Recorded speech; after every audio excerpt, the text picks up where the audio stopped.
My buddy's odd blinking. My old Navy buddy, Steve, and his wife came over for dinner last night. It was our turn to host, and my wife Jill and I had decided on a pot roast in the crock pot with assorted veggies. Steve and Kim had been gracious enough to bring a homemade apple pie for dessert. Kim smiled at me as she walked past towards the kitchen.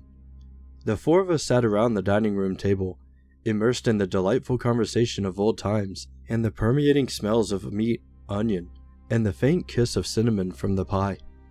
At one point, I turned to look at Steve and noticed he had drunk little of his beer. This was unusual for him, as he'd often go through 3 or 4. I thought about asking if anything was bothering him when something else stopped me.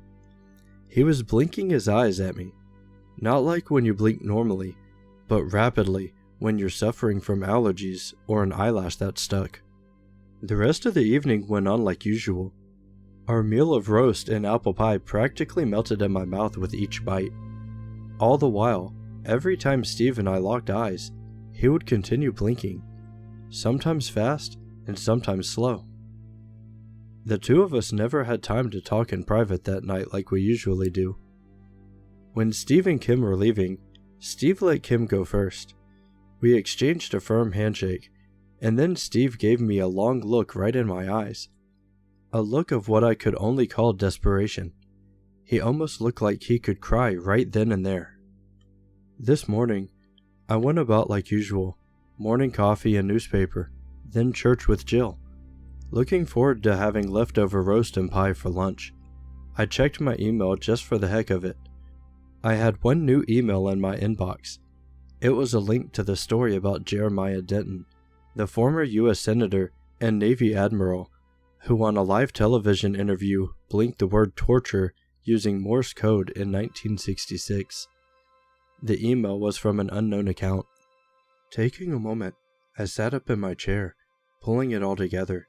Steve's blinking wasn't something random or an allergy. He had been trying to tell me something all along.